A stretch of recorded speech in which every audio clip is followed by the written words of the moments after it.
لائیے نا پھر اس کو. سسپینشن آف کانسٹیٹیوشن دو طرح سے ہوتی ہے. ایک تو آ کے کوئی ڈکٹیٹر اس کو آئین کو سسپینڈ کر دیتا ہے.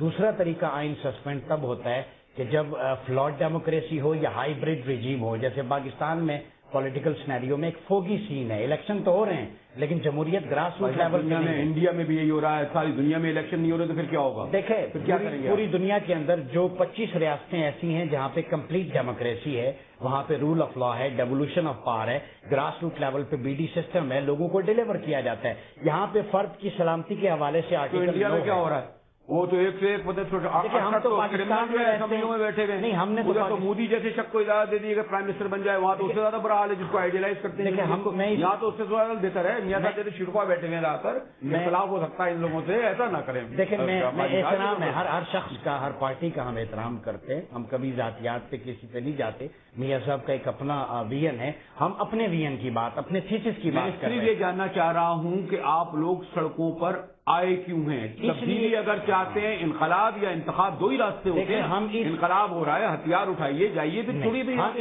اس نظام کو کرپٹ پریکٹسز والا سسٹم سمجھتے ہیں. ٹھیک ہے, اس کے ذریعے تبدیلی نہیں آتی. آئے گی تو گرین ریولوشن کے ذریعے نان وائلنٹ پرامن طریقے سے.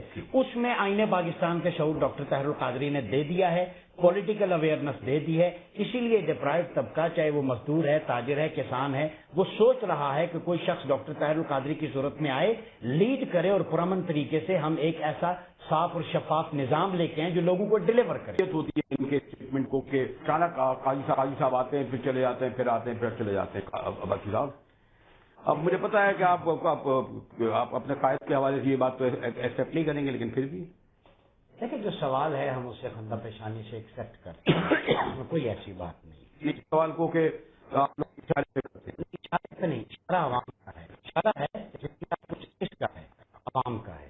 اب وہ اس لیے ہے کہ عوامی فلاح و بہبود کی جو آرٹیکل کے اندر شکیں ہیں, مجھے 1 منٹ دیجیے گا, اس میں جو ایکسپلائٹیشن کا خاتمہ, جیسے میں عرض کر رہا تھا, آرٹیکل 3 ہے, ایلیمینیشن آف ایکسپلائٹیشن.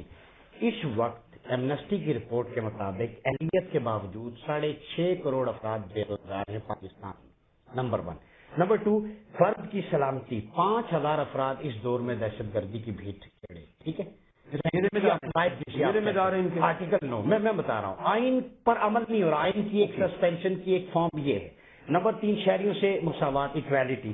70% پاکستانی, یہ بھی ایمنسٹی کی اور ہیومن رائٹس کی ابھی جو رپورٹ چھپی ہے وہ خطے غربت سے نیچے یا اس کے قریب زندگی گزار رہے ہیں. 25 سے آپ کو